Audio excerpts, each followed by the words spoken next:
The Procession of Life by Nathaniel Hawthorne. Life figures itself to me as a festal. For instance, assuming to myself the power of marshalling the aforesaid procession, I direct a trumpeter to send forth a blast loud enough to be heard from hence to China, and a herald, with world-pervading voice, to make proclamation for a certain class of mortals to take their places. What shall be their principle of use? Our first attempt at classification is not very successful. It may gratify the pride of aristocracy to reflect that disease, more than any other circumstance of human life, pays due observance to the distinctions which rank and wealth and poverty and loneliness have established among mankind. On the other hand, here come whole tribes of people whose physical lives are but a deteriorated variety of life, and themselves a meaner species of mankind. So sad an effect has been wrought by the talented breath of cities, scanty and unwholesome food, destructive modes of labor, and the lack of those moral supports that might partially have counteracted such bad influences. Behold here a train of house-painters, all afflicted with a peculiar sort of colic.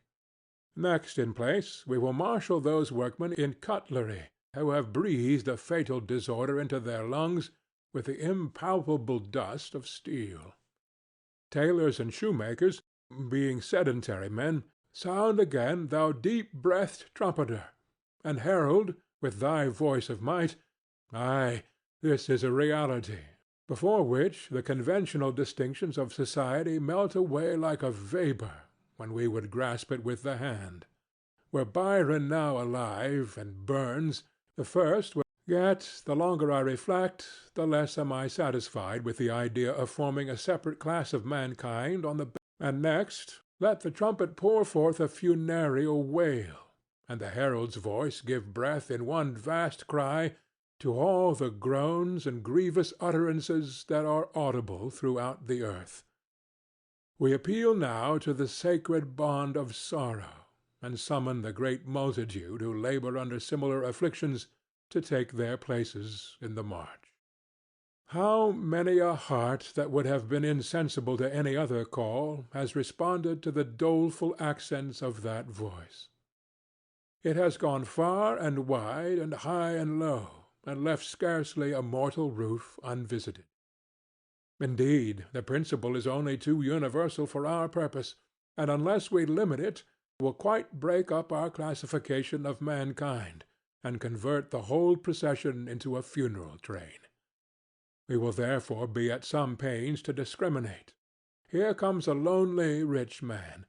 He has built a noble fabric for his dwelling-house, with a front of stately architecture and marble floors and doors of precious woods.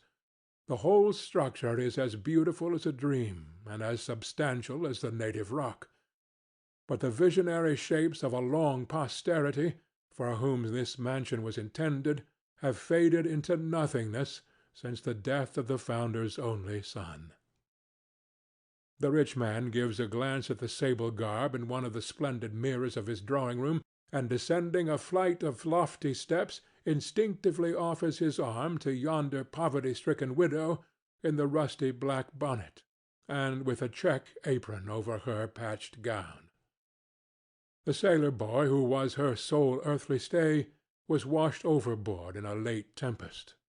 The couple from the palace and the almshouse are but the types of thousands more who represent the dark tragedy of life, and seldom quarrel for the upper parts. Grief is such a leveller, with its own dignity and its own humility, that the noble and the peasant, the beggar and the monarch, will waive their pretensions to external rank without the officiousness of interference on our part.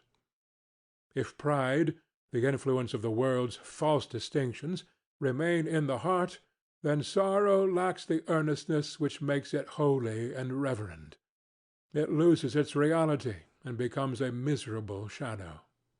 On this ground we have an opportunity to assign over multitudes who would willingly claim places here to other parts of the procession.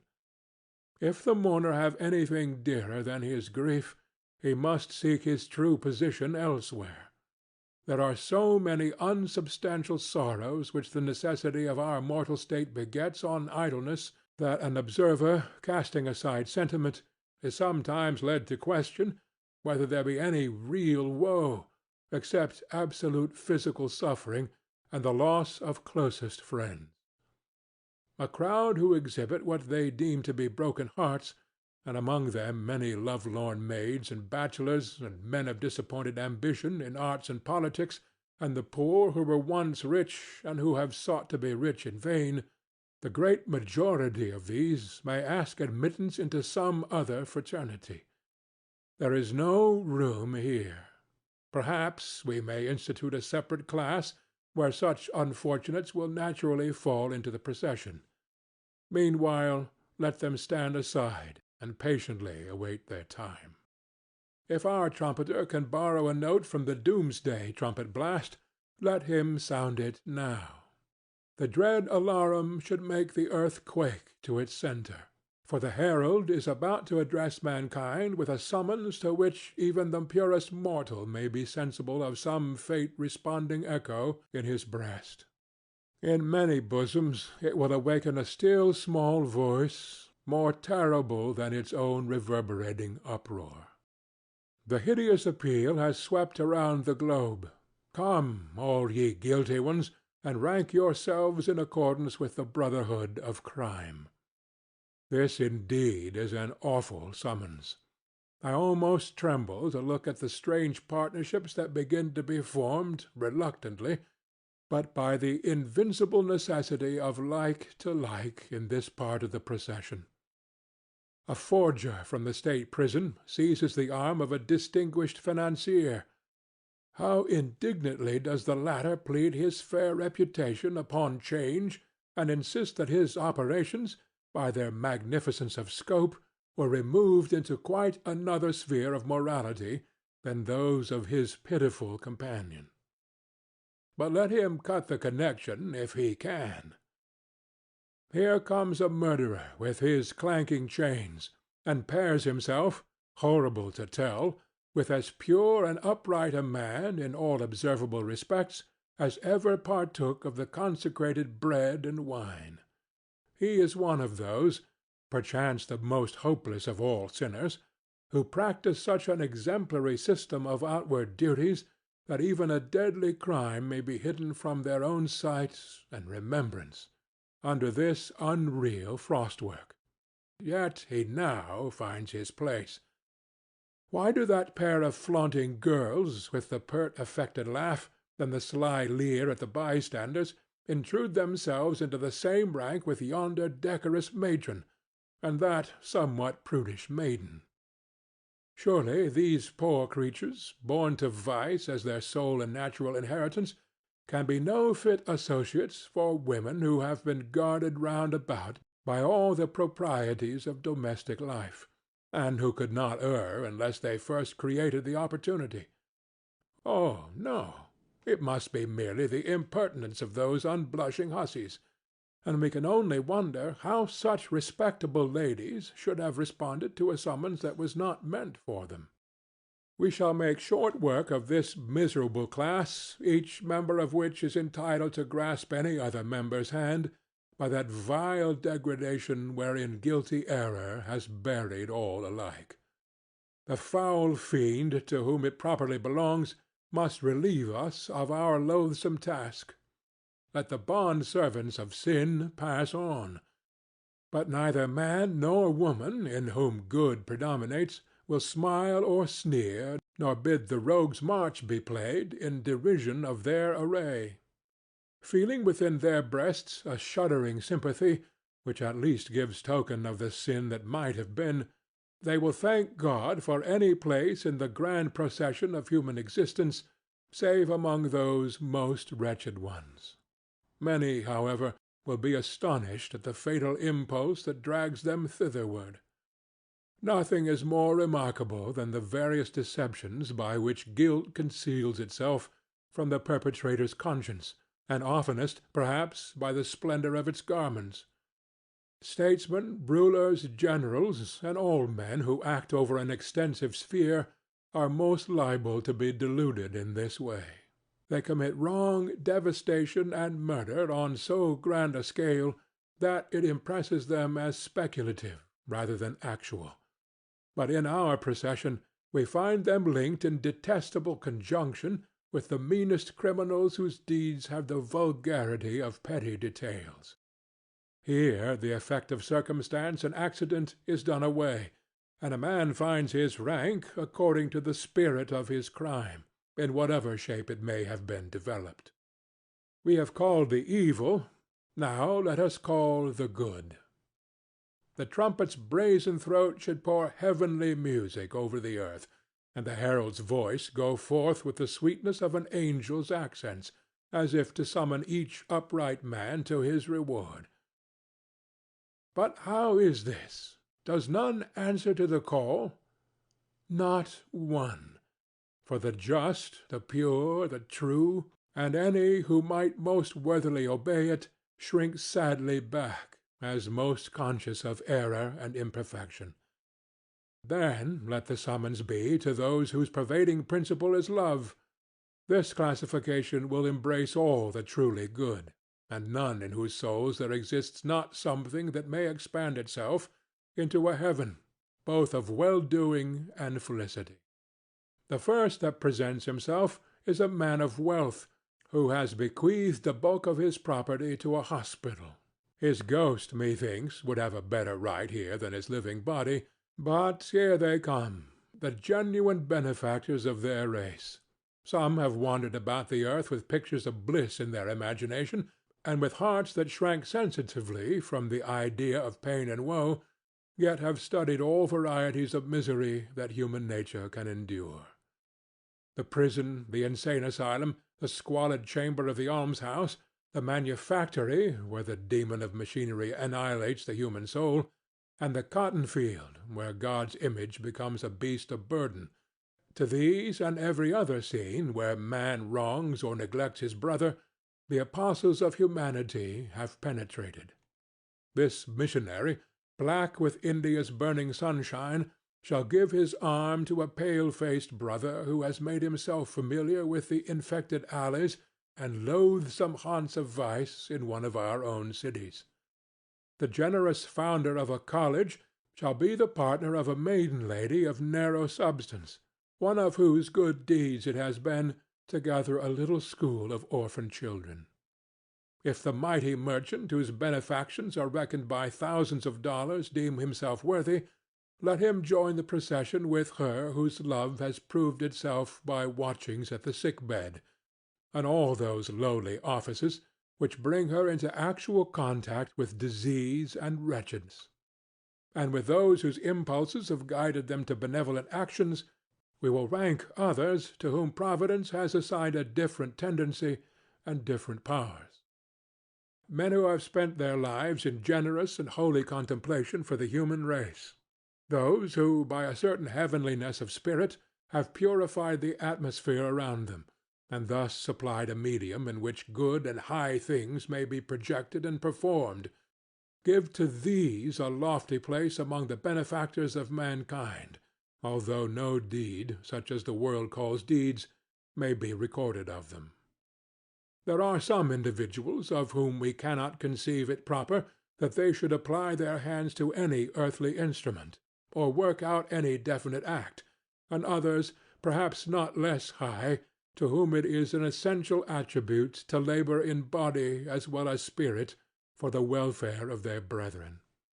Thus, if we find a spiritual sage whose unseen, inestimable influence has exalted the moral standard of mankind, we will choose for this companion some poor laborer who has wrought for love in the potato field of a neighbor poorer than himself.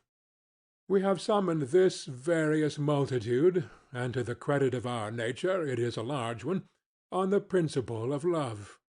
It is singular, nevertheless, to remark the shyness that exists among many members of the present class, all of whom we might expect to recognize one another by the freemasonry of mutual goodness, and to embrace like brethren, giving God thanks for such various specimens of human excellence.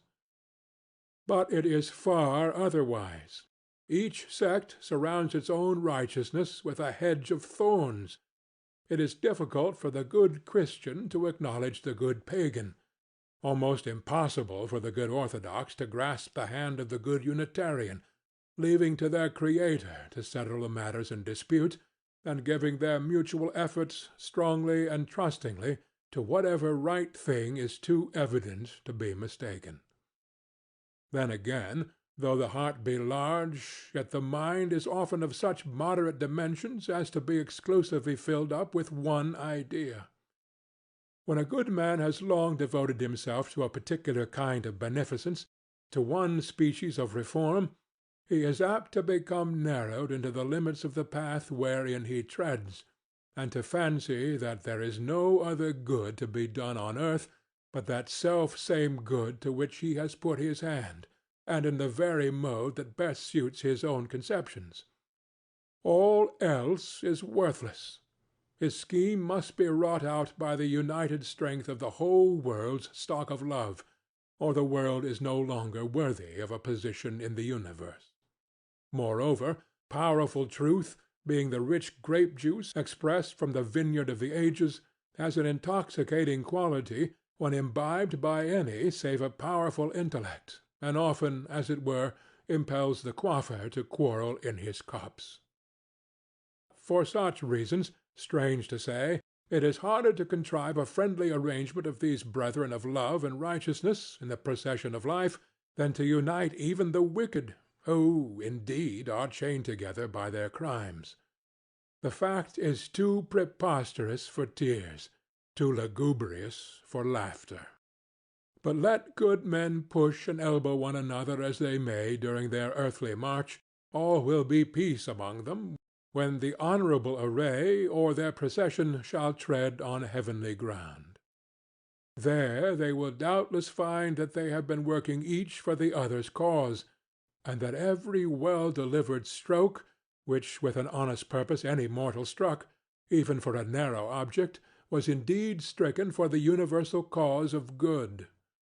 Their own view may be bounded by country, creed, profession, the diversities of individual character, but above them all is the breadth of Providence. How many who have deemed themselves antagonists will smile hereafter, when they look back upon the world's wide harvest field, and perceive that, in unconscious brotherhood, they were helping to bind the self-same sheaf. But come, the sun is hastening westward, while the march of human life, that never paused before, is delayed by our attempt to rearrange its order. It is desirable to find some comprehensive principle that shall render our task easier by bringing thousands into the ranks where hitherto we have brought one. Therefore let the trumpet, if possible, split its brazen throat with a louder note than ever, and the herald summon all mortals who from whatever cause have lost or never found their proper places in the world. Obedient to this call, a great multitude come together, most of them with a listless gait betokening weariness of soul, yet with a gleam of satisfaction in their faces at a prospect of at length reaching those positions which hitherto they have vainly sought. But here will be another disappointment, for we can attempt no more than merely to associate in one fraternity all who are afflicted with the same vague trouble. Some great mistake in life is the chief condition of admittance into this class. Here are members of the learned professions, whom Providence endowed with special gifts for the plough, the forge, and the wheelbarrow, or for the routine of unintellectual business.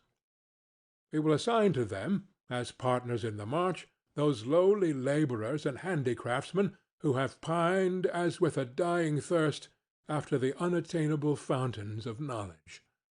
The latter have lost less than their companions, yet more because they deem it infinite. Perchance the two species of unfortunates may comfort one another. Here are Quakers with the instinct of battle in them, and men of war who should have worn the broad brim.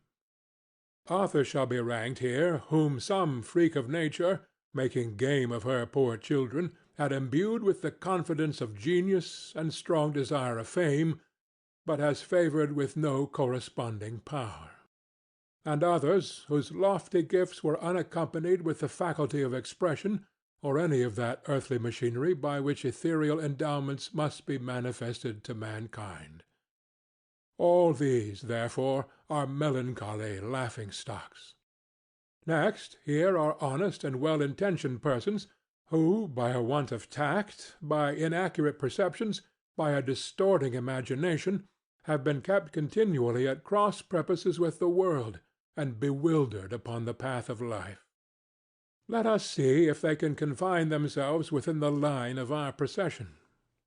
In this class, likewise, we must assign places to those who have encountered that worst of ill success, a higher fortune than their abilities could vindicate: writers, actors, painters, the pets of the day, but whose laurels wither unrenewed amid the hoary hair; politicians, whom some malicious contingency of affairs has thrust into conspicuous station, where, while the world stands gazing at them, the dreary consciousness of imbecility makes them curse their birth-hour.